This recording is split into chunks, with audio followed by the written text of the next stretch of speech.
पंचवटी पंचवटी नासिक में है, महाराष्ट्र में पड़ता है, जहाँ राम जी चित्रकूट के बाद में पंचवटी में जाकर निवास किया है।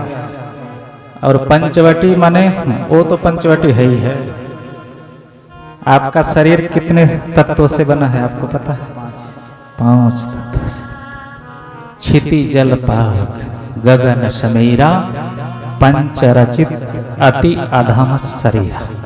ये जो शरीर है ये 5 तत्वों से बना है। कौन कौन से 5 तत्व है? जल तत्व, अग्नि तत्व, आकाश तत्व, पृथ्वी तत्व और वायु। ये 5 तत्वों से आपके ये शरीर बना है। इन तत्वों में से किसी भी तत्व की कमी हो जाती है तो हम क्या हो जाते हैं? बीमार।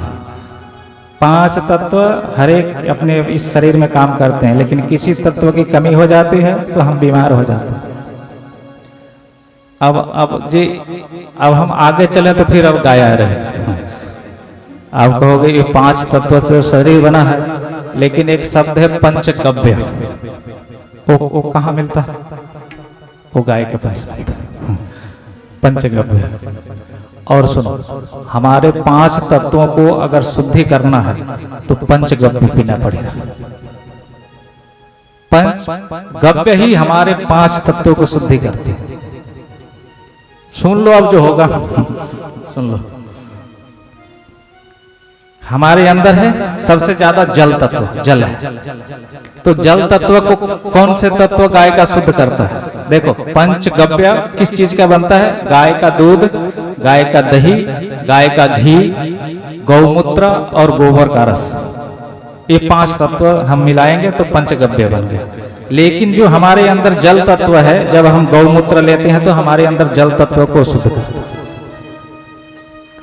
सुनना साहब, अगर आपको पूजा करना, पाठ करना, जप करना, तप करना, यज्ञ करना, दान करना, तीर्थ करना, व्रत करना, तर्पण करना, श्राद्ध करना, अगर ये आपको करना है तो पहले आपने आपको तो शुद्ध होना पड़ेगा ना साहब। हम स्नान करते हैं, शरीर शुद्ध हो गया, लेकिन अंदर के जो तत्व हैं वो कैसे शुद्ध होंगे साहब? वो पंचगव्य पीना पड़ेगा, फिर अंदर के तत्व शुद्ध होंगे।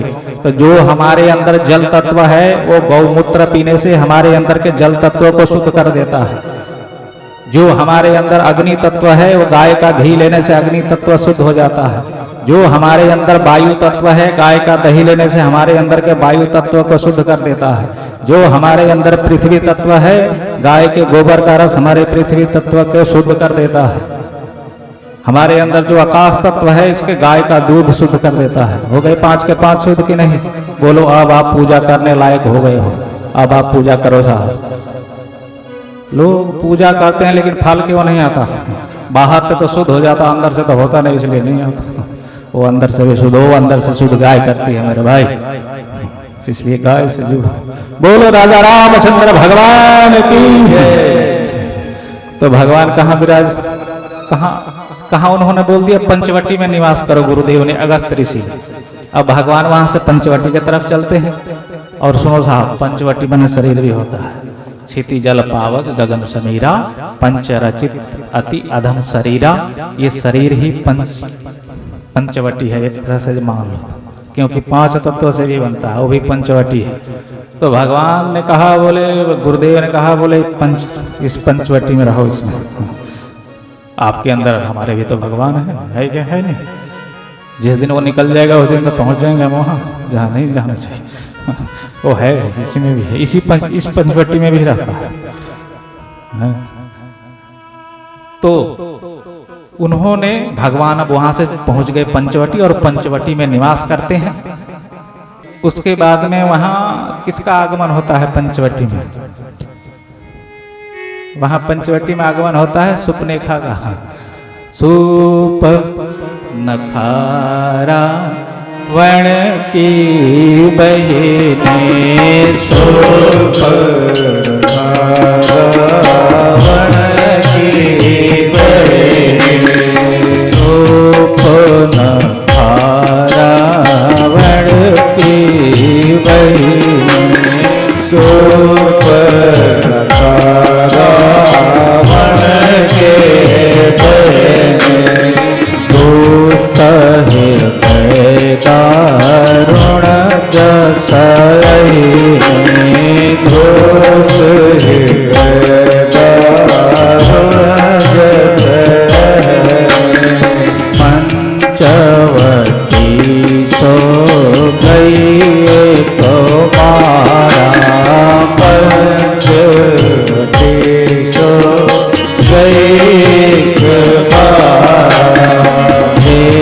विकल भई जुगल कुमारा विकल भई जुगल कुमारा रुचिर रूप धरि प्रभु पहि जाई रुचिर रूप धरि प्रभु पहि जाई बोली वचन बहुत मोस पाई बोली वचन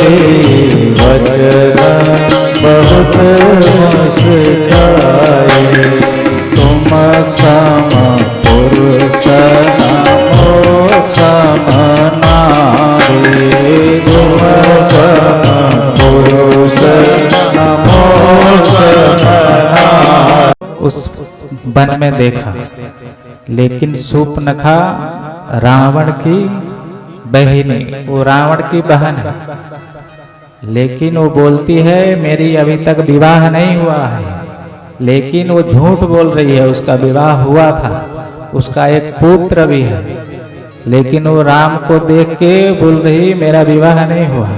रुचिर रूप धरि प्रभु पहि जाई बोली वचन बहुत मुस्काई। क्या बोली? तुम सम पुरुष नमो सम नारी यह संयोग विधि रचा विचारी। बोल रही है विधाता ने रचा है। और रुचिर अपने इच्छा के अनुसार रूप धर के गई थी। जितना पाउडर था उसके घर में सारे चुपड़ के गई थी। रुचिर रूप धरी प्रभु पहि जाए। तो क्या बोली? शूर्पणखा बोलती यह संजोग विधाता ने रचा है।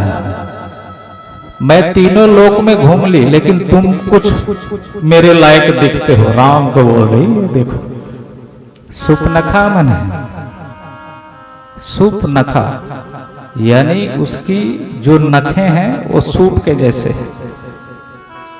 देखो नखें हमारी हो, लेकिन ये हमारे ये जो मांस है ना इसके अंदर हो, अंदर। इसकी यही मर्यादा है, सूप के जैसे ना हो। कौन सा वेद शास्त्र में लिखा है कि नखे सूप के जैसा? ये माताएं बड़ी बड़ी बढ़ाती है, लेकिन कहाँ लिखा है? कौन से वेद में लिखा है? कहीं नहीं लिखा है। नखे हो लेकिन ये मांस जो है इसके अंदर हो, ये मर्यादा है, इसके बाहर ना हो। यानी शूर्पणखा उसके नखे सूप के जैसे बढ़े हुए, अंदर मर्यादा में हो। यानी हम हो तो रहे तो मर्यादा में रहे, मर्यादा के बाहर नहीं। ये शूर्पणखा है। तो भगवान से वो विवाह का प्रस्ताव रखती है, लेकिन भगवान बोल रहे ये देवी ये मेरी धर्म पत्नी है, इसका नाम है सीता, ये मेरी पत्नी है। वो लक्ष्मण जी हैं, आप उनसे बात करो। देखो इधर लक्ष्मण जी खड़े हैं, इधर राम जी खड़े हैं, इधर सीता जी खड़ी है। त्रिकोण बना है, त्रिकोण है। देखो ऐसे बना है, त्रिकोण बना। इधर लक्ष्मण है, इधर सीता, इधर राम। और राम जी उससे बोल रहे हैं, लेकिन उन राम जी का ध्यान सीता पे है। और जब लक्ष्मण के पास गई, लक्ष्मण से उसने अपना प्रस्ताव रखा, तो लक्ष्मण बोले मैं तो इनका दास हूँ, राम लक्ष्मण का सेवक हूँ, मैं दास हूँ। ये तुम मेरे से विवाह करोगी तो तुमको दास ही बन के रहना पड़ेगा। तुम राजा से विवाह करोगी तो तुम रानी बनोगी, तुम उनसे मिलो। तो उनके पास गई, फिर राम ने फिर उधर भेजा, फिर लक्ष्मण ने फिर उधर भेजा। वो ऐसे दुखी हो गई, तो वो बोली मेरे को तुम लोग दोनों पागल बना रहे हो, इसकी सबकी जड़ है ये सीता, मैं इसको खा जाऊंगी। तो शूर्पणखा सीता को खाने के लिए दौड़ी। जब खाने के लिए दौड़ी तो राम ने लक्ष्मण को इशारा किया, और लक्ष्मण ने बोला ये देवी इधर आओ, इधर आओ, मेरे पास आओ।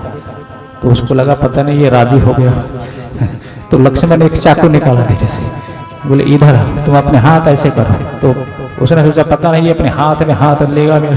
तो उसने चाकू निकाला, उसके नाक काट के उसके हाथ में दे दी, बोले ले। अब वो वहां से भागी, कहाँ गई? उसके भाई रहते हैं खर और दूसर, उनके पास गई।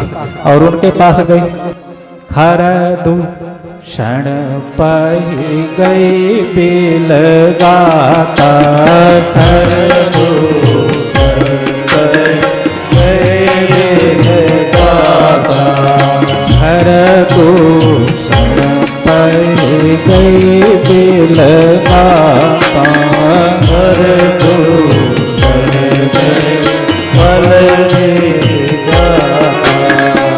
धिगधिगत पुरुष बलधाता, धिगधिगत पुरुष बलधाता।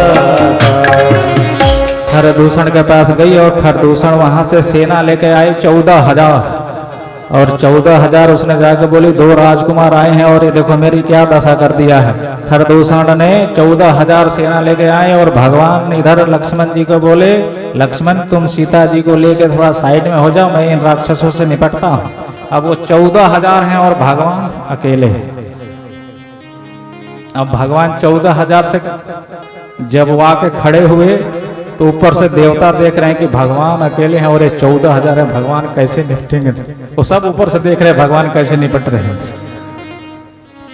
तो 14,000 जब वो आए तो जब उन्होंने राम को देखा, तो जब राम को देखा तो क्या बोले, बोले तुमको देख के ऐसा लगता है तुमको मारने का जी नहीं करता, ऐसा लगता है तुमको देख के कि तुमको मारने का जी नहीं करता, तुम अपनी पत्नी हमको दे दो और हम तुमको छोड़ देंगे, तुमको नहीं मारेंगे। पहले तुम मेरे से, राम ने कहा तुम मेरे से तो पहले निपट लो, फिर उधर बाद में जाना, पहले इसे तो निपटो। राम ने बाण मारते हैं, वो मर जाते हैं, फिर जिंदा हो जाते हैं। लेकिन राम ने एक ऐसा बाण मारा कि उसमें उसी के सेना एक दूसरे को राम दिखने लगा, जो एक दूसरे को उसी के सेने राम दिखने लगा, और वो आपस में ही लड़के सारे सेने मर गए। और भगवान ने बाण चढ़ाया और खरदूषण का क्या कर दिया, अंत कर दिया। तो खरदूषण का अंत हो गया। अब भगवान सुनो सुनो सुनो, इसका थोड़ा इसकी गहराई में चलते हैं। देखो आपस में राम दिखने का क्या मतलब है, आपस में लड़के मरे हो, इसका अर्थ क्या है? यानी कि अगर हम एक दूसरे में, देखो ये भगवान की लीला है, वो राम को देखते हैं और मरते हैं, युद्ध करते हैं मरते हैं। यानी जो राम को देखकर शरीर को छोड़ता है उसका क्या होता है, मुक्त होता है, मोक्ष होता है। जो राम को देखते हुए शरीर को त्यागता है उसका मुक्त। दूसरी बात एक और है, अगर हमको सब में राम दिखेगा तो कोई हमारा दुश्मन होगा, कोई दुश्मन नहीं। जैसे सब में अगर हम दूसरे में राम देख रहे हैं तो दुश्मन कहाँ है, कहाँ दुश्मन? तो वहां से अब शूर्पणखा कहाँ गई, अब रावण के पास गई। और रावण से क्या बोली शूर्पणखा, रावण से शूर्पणखा बोल रही, बोली बचन क्रोध करी भाई, बोली बचन क्रोध कर भाई, देश पोषक सुरति सारी, देश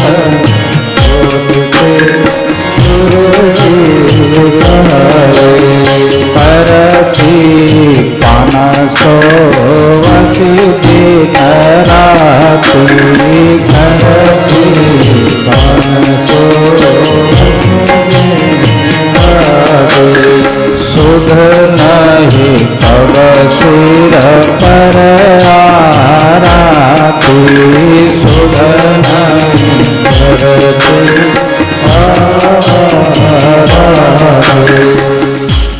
जब शूर्पणखा रावण के पास गई और रावण से बोली, करसी पान सोवसी दिन राति, सुध नहीं सिर पर, करसी पान सोवसी दिन राति, सुध नहीं तब सिर पर आराती। क्या बोले, बोले तू बोतल पीता है और सोता रहता है, तेरे को पता है क्या हो रहा है दुनिया में? बोले तेरे भाई खर और दूषण को 2 राजकुमार आए हैं, उन्होंने मार दिया खरदूषण को। जब उस रावण सुना खरदूषण को मार दिया तो रावण क्या बोला, खरदूषण मोहि सम बलवंता,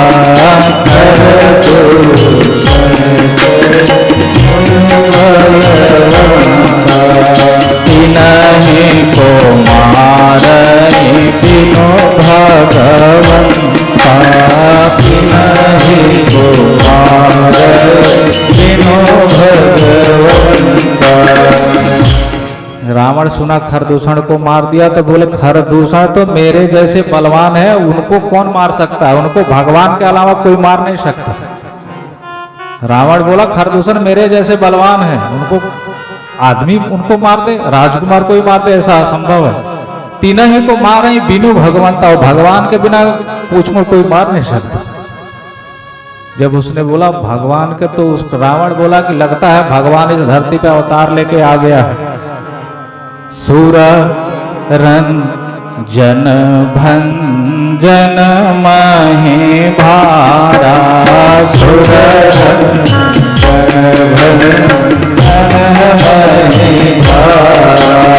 जो भगवंत लिहाया अवतारा, जो भगवंत लिहाया तो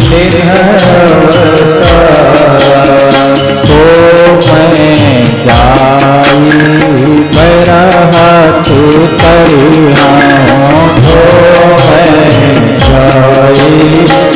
मैं जाई प्रभु सर प्राण तजे भाव करिया, प्रभु सर प्राण तजे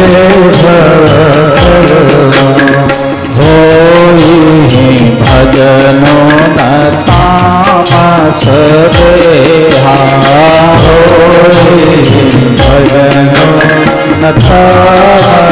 होई भजनो मन क्रम वचन मंत्र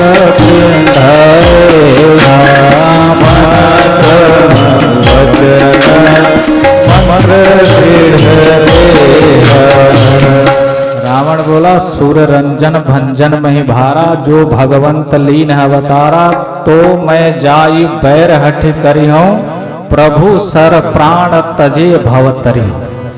अगर भगवान ही इस धरती पे अवतार लेके आया है तो भजन न होई तामस देहा, इस शरीर से तो तामसिक आहार करता हूं, इससे भजन तो होना नहीं है। और भगवान से बैर तो कर सकता हूं, बैर करके भगवान के हाथों मर के इस शरीर का कल्याण करूंगा। देखो एक दिन हमने बोला था कथा में, मरना है तो या तो गुरु मार दे, नहीं भगवान मार दे, तो उसका कल्याण हो जाए। तो ये कह रहा कि मैं किसके हाथों मरूंगा, भगवान से बैर करूंगा, फिर भगवान मुझे मारेगा तो मेरा उद्धार हो जाए, कल्याण हो जाए। तो इसके बाद में रावण अब कहां जाता है, मारीच के पास। रावण मारीच के पास जाता है, बोला तुम मृग बन सोने के और उधर सीता के पास जाओ। ये रावण अब गया, मारीच से सलाह कर रहा मारीच को भेजने के लिए। अब उधर राम जी के पास चलते हैं, राम जी क्या कर रहे हैं। राम जी सीता जी को बोले, क्या बोले, तुम पावक माहु करहु निवासा, तुम करहु निवासा, जो लगी करो निशाचर नासा, जो लगी करो निशाचर नासा।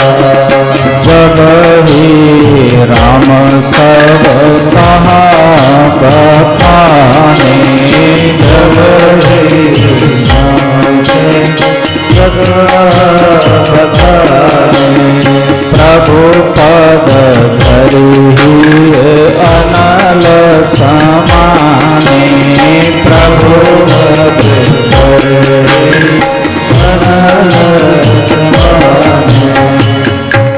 उधर राम जी सीता जी को क्या बोल रहे हैं, बोले देवी अब उधर मारीच आने वाला है और आप तुम पावक महु करहु निवासा, जो लगी करो निशाचर नासा, प्रभु पद धरे ही अनल समानी।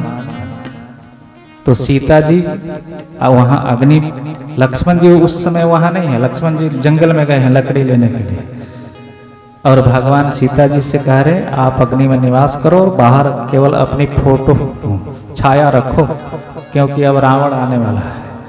इसलिए आप अग्नि में प्रवेश हो जाओ। बाहर सीता जी का केवल फोटो कॉपी थी, असली नहीं थी, वो अग्नि में रख दिया भगवान ने।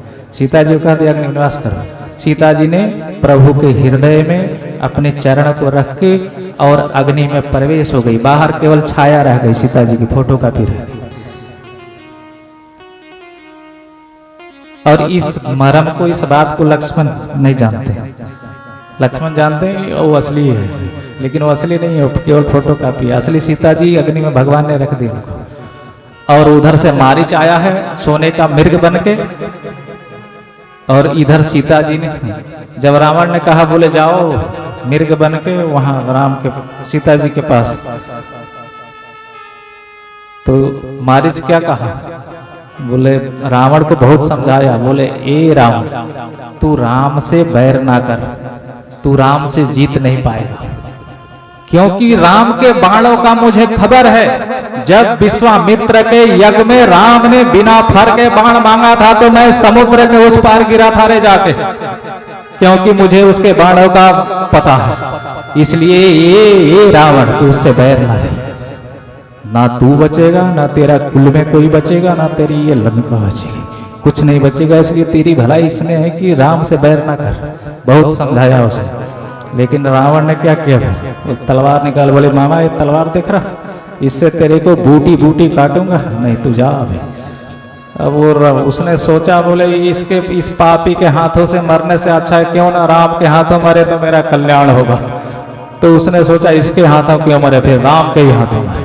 फिर मारीच सोने का मृग बना और गया। जब सीता जी ने देखी मृग को तो बोले राम जी ये मृग कितना, देखो ना कितना अच्छा है, सोने का मृग है, इसको हम पकड़ के अयोध्या ले चलेंगे, लोगों को दिखाएंगे, देखो ऐसा मृग तुमने देखा है कहीं सोने का।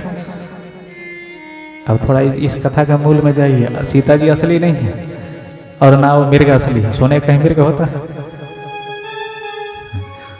जी, असली होता फिर तो नकली को पहचानता। ये दोनों ही नकली है, दोनों ही असली नहीं, यही तो गड़बड़ होगी। सीता जी भी माया की हैं, असली नहीं है, और मृग भी माया का, इसलिए उनके अंदर वो भाव आ गया। तो जब राम जी से, अब ये लीला है, वैसे कथा वक्ता अपने अपने मत के अनुसार बोलते हैं, लेकिन लीला है ये भगवान की। तो सीता जी ने कहा दिया इस मृग को लाओ, राम जी उसके पीछे चले गए। लेकिन राम जी जाने से पहले लक्ष्मण को कह गए, बोले सीता जी का ध्यान रखना है, कुटिया में से जाना नहीं, ये राक्षसों की माया भी हो सकती है। लेकिन लक्ष्मण वहीं सीता जी के पहरे में है, लेकिन रावण यति भेष में आया है, संत का भेष में आया है, और उसने देखा लक्ष्मण। जब लक्ष्मण को देखा तो रावण कैसे आता है, तो सीता जी उधर मृग राम को बहुत दूर निकाल ले गया। जब बहुत दूर निकाल ले गया, जब राम ने उसको बाण मारा तो उसने आवाज, तो उसने राम राम तो धीरे से कही, लेकिन लक्ष्मण लक्ष्मण बहुत जोर से बोला। जब वो जोर से बोला तो जंगल में आवाज जल्दी आता है, क्योंकि वहां ये गाड़ी घोड़ा दौड़ी चल रहा है, वहां शांति। जब आवाज गई कुटिया में तो सीता जी के कानों में आवाज गई है लक्ष्मण लक्ष्मण। तो सीता जी, अब सीता जी असली तो है नहीं, अब उनको भ्रम हो रहा कि राम को कुछ हो गया, तुम जाओ राम की मदद करो, राम तुम्हें पुकार रहे हैं, तुम जाओ, उन पे कोई आफत, उन पे कोई आपदा आया, कोई विपदा आया, तुम्हें पुकार है, तुम जाओ राम की मदद करो। लेकिन लक्ष्मण जा रहे, लक्ष्मण तो असली हो तो समझ रहा है तो भगवान है। बोले माता जी तुम किसके सोच रही हो, परम ब्रह्म है, परमात्मा है, उसके इच्छा मात्र से सृष्टि का लय होता है, और इच्छा कर देते सृष्टि की रचना करता है, उसमें कोई आपदा विपदा आ सकती है, क्या बोल रही हो तुम? बोले नहीं तुम जाओ। लेकिन लक्ष्मण जा रहे, लक्ष्मण नहीं जा रहे। लेकिन कब गए लक्ष्मण? मरम बचन जब सीता बोला, मरम बचन जब सीता बोला, मरम बचन जब सीता बोला,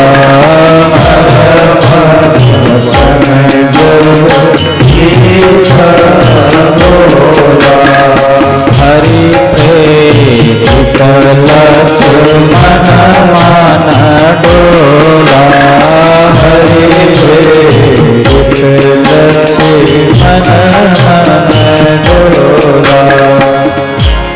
अब देखो लिखा है मरम वचन जब सीता बोला, लिखा है बोला, बोली नहीं लिखा है। अच्छा सीता जी अगर बोली होती तो बोली लिखी होती ना, यहाँ तो बोला लिखा है। कईयों ने लिखा, कईयों ने सोचा बोले ये चौपाई गलत लिखी, कईयों ने कहा बोले गीता प्रेस ने गलत छाप दिया, लेकिन वो सही छापा है और सही लिखा भी है, सही लिखा भी है और सही छापा भी है, बोला बोला है। सीता जी ने सोची कि ये लक्ष्मण आज तक मेरे चरणों के अलावा और मेरे चेहरे की तरफ नहीं देखता है, सीता के चरणों की तरफ देखता है। इस लक्ष्मण को मैं ऐसा अब क्या अपशब्द कहूं कि यहां से जाए, क्योंकि ये लीला है। जब तक इसको मैं बुरा भला नहीं कहूंगा तब तक ये जाने वाला है। इसलिए सीता जी की उतनी अब वो ऐसे उसका व्यवहार है कि वो उसको कुछ बोल नहीं जा पा रहे, उससे कुछ बोला ही नहीं जा रहा है। उसका स्वभाव देखे कि ऐसे व्यक्ति को मैं क्या बोलूं। जब सीता जी से कुछ नहीं बोली जा रही तो सीता जी के मुख से राम ही बोल पड़े, इसलिए लिखा है बोला। मरम वचन जब सीता बोला, यानी कि सीता के जब सीता सोच ली कि मैं इसको अपशब्द नहीं बोल सकता, कि ऐसा आदमी है मेरे चरणों के अलावा आज तक इसके नहीं, इसको मैं कैसे कुछ बोल सकते हैं। तो राम जी ने सोचा है तो लीला यही समाप्त हो गई, ये बोलेगी नहीं तो ये जाएगा नहीं, और ये जाएगा नहीं तो रावण आएगा नहीं। इसलिए सीता के मुख से राम ही बोले, और कुछ ऐसा बोले कि लक्ष्मण को लगा तीर। जब वो ऐसा बोले तो लक्ष्मण को तीर लगा, तो लक्ष्मण अब चले। अब उनसे लक्ष्मण से बर्दाश्त नहीं हुआ, अब बर्दाश्त नहीं हुआ तो लक्ष्मण जी चले अपने। बोले मैया मैं तो जा तो रहा हूं, लेकिन सुन एक रेखा खींचे जा रहा हूं, ए मैया इस रेखा से बाहर नहीं जाना, कोई भी आ जाए इस रेखा से बाहर ना जाए। लक्ष्मण गए, इधर रावण आया, बोले भिक्षाम देहि। जब वो बोला भिक्षाम देहि तो सीता जी ने रेखा के अंदर से ही उसको, पहले वो आया तो सीधा अंदर जा रहा था, जब जैसे पैर रखा तो वहां आग प्रकट हुआ, फटाक से पीछे खींचा। बोला लगता है यही मौत आ जाएगी जी, अंदर गया। पीछे हटा, फिर उसने आवाज लगाई भिक्षाम देहि हरि नारायण। सीता मैया भिक्षा लेके आई, बोले लो बाबा। बोले मैं भिक्षा देना है तो बाहर आकर दो माता जी। बोले नहीं नहीं ये मेरे देवर का आदेश है, इससे बाहर नहीं जाना, तुमको भिक्षा लेना है तो ले लो। रावण बोला मैं बंधन का भिक्षा नहीं लेता, मैं भूखा ही चला जाऊंगा तेरे द्वार से, लेकिन ये बंधन का भिक्षा नहीं लेता। तो अब इस रघुकुल के एक रीति है, क्या रीति है? राम जी जिस कुल में जन्म लिए हैं उस कुल का एक मर्यादा है। इस अयोध्या के द्वार से जो याचक बन के आ जाता है वो खाली हाथ नहीं जाता। अब देखो, अब यह कथा हमको क्या सिखाती है? लोग कहते हैं सीता जी ने रेखा पार कर दी, मर्यादा तोड़ दी। रेखा माने मर्यादा, कई लोग बताते हैं मर्यादा है, मर्यादा के अंदर ही हम सभी को रहना चाहिए, जो भगवान ने नियम मर्यादा बनाए हैं। तो लोग कहते हैं सीता जी ने मर्यादा तोड़ दिया। मर्यादा तोड़ नहीं दिया, सीता ने मर्यादा रखी है। किसकी? अपने पति के कुल की, क्योंकि ये राम के जिस कुल में जन्म हुआ है, अयोध्या के राजा दशरथ के द्वार से कोई आज तक खाली नहीं गया है। और सीता मैया ने सोची कि हमारे कुल के जो पति हैं, इस कुल के अगर हम मर्यादा, पत्नी का धर्म है कि वो अपने कुल के मर्यादा को रखे, पति के कुल के मर्यादा को रखे, पत्नी का धर्म बनता है। इसलिए सीता जी ने सोचा मैं अपने पति के कुल के धर्म के मर्यादा को बचाने के लिए मैं अपने प्राण भले संकट में डाल दूंगी, लेकिन अपने पति के कुल के मर्यादा रखूंगी मैं। ये सीता ने शिक्षा दिया संसार को। पत्नी का धर्म होता है कि वो अपने कुल परिवार के मर्यादा का, नियम का उल्लंघन ना करे, उसकी मर्यादा रखे। सीता जी ने उस मर्यादा कुल की, अपने पति के मर्यादा रखने के लिए अपने प्राण को संकट में डाल दिया और रेखा से बाहर आई और रावण को भिक्षा दिया। जैसे भिक्षा दिया फिर रावण ने सीता, अब देखो सीता जी को रावण उठाया, लेकिन कई जगह एक ही रामायण थोड़ी है, कई रामायण है। आनंद रामायण है, भैरव रामायण है, वाल्मीकि रामायण है, कई रामायणों में अलग अलग कथा है। किसी रामायण में लिखा है कि वो सीता जी को छुआ नहीं, उसने धरती के समय तो वहाँ जितना धरती के नीचे से उठा लिया, सीता को छुआ नहीं, ऐसा लिखा है कई रामायण। और सीता जी को उठा के उसने रथ में चल दिया। लेकिन सीता जी को जब उसने उठाया है तो उसका जो रथ है वो नीचे धरती से नहीं चला, वो आकाश से चला, वो आकाश मार्ग से चला। अच्छा, वो धरती से क्यों नहीं चला, ये भी प्रश्न उठता, धरती से क्यों नहीं चला? वो धरती से इसलिए नहीं चला कि सीता किसकी बेटी है, धरती से उत्पत्ति है इसकी, और वो धरती की बेटी है, और ऐसा वो धरती से जाता तो उसको खतरा है कि ये धरती इसकी माँ है, इसकी माँ इसकी रक्षा कर लेगी, मेरा रथ धरती में धंस जाएगा, इसलिए वो आकाश से चला। आकाश से चला तो सीता विलाप कर रही है, सबको पुकार रही है मुझे बचाओ, लेकिन तीनों लोग सुन रहा है, कोई उसके बचाने के लिए नहीं आया। एक पक्षी आया, पक्षी बचाने के लिए, उसका क्या नाम है, बोलो जटायु जी महाराज की। ये गिद्धराज जटायु ने देखा, बोले ये हमारे उसका दशरथ जी जो थे वो जटायु के मित्र हैं, और उसने देखा हमारे मित्र के पुत्र की बहू पे विपदा आई है, और मित्र कैसा जो दोस्त के संकट में काम ना आए, इसलिए जटायु सुना, उसके कानों में आवाज गई तो जटायु चला। जब रावण ने देखा, जटायु जी ने क्या बोला, रे रे दुष्ट ठाढ़ की न होई,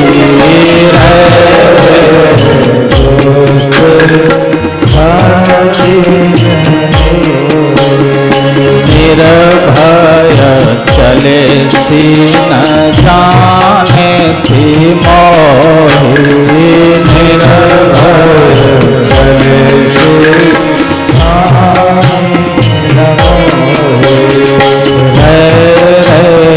दुष्ट ठाढ़ की न होई,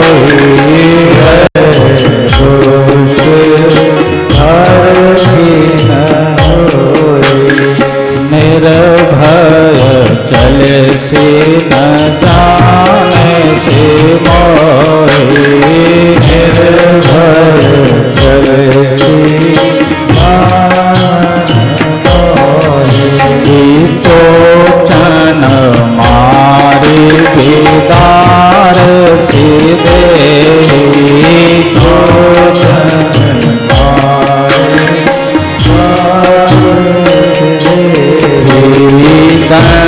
दंड भई मूर्छाते,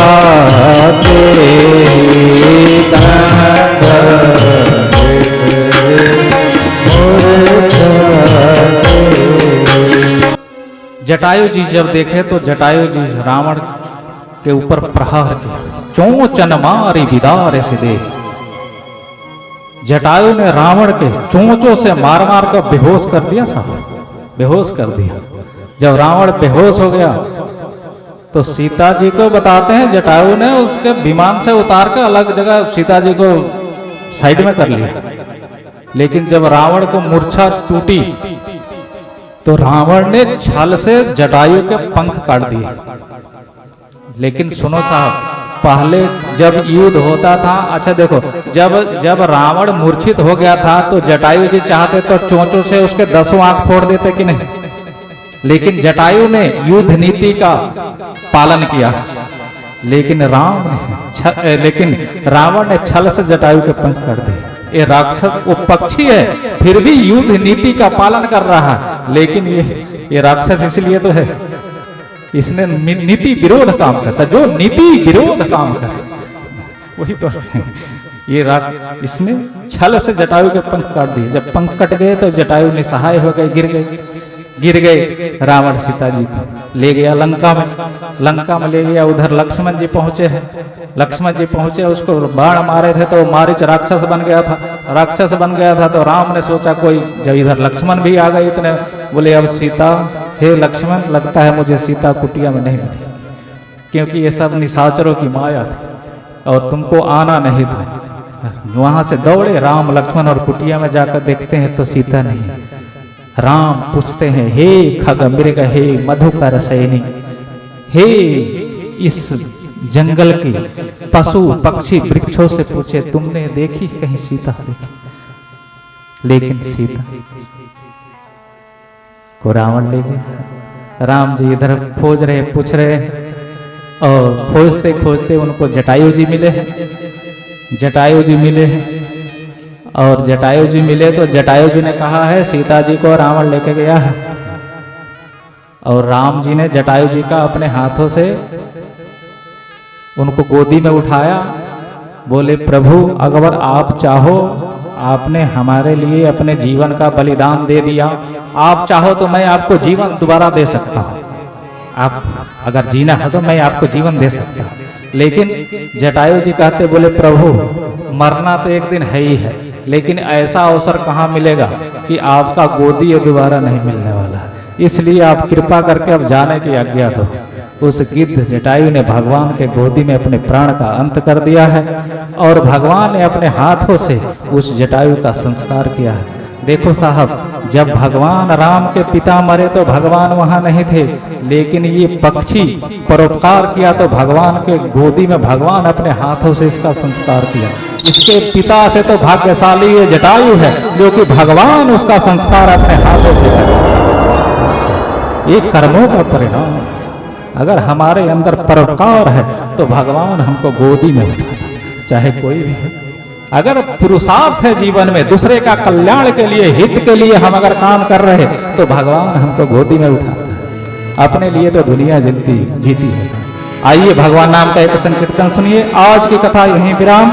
हरिओम। शांति शांति शांति। बोले राजा रामचंद्र भगवान की, उमापति महादेव की, पवन सुत हनुमान जी महाराज की, सनातन धर्म की, गौ माता की, गंगा मैया की, सदगुरुदेव भगवान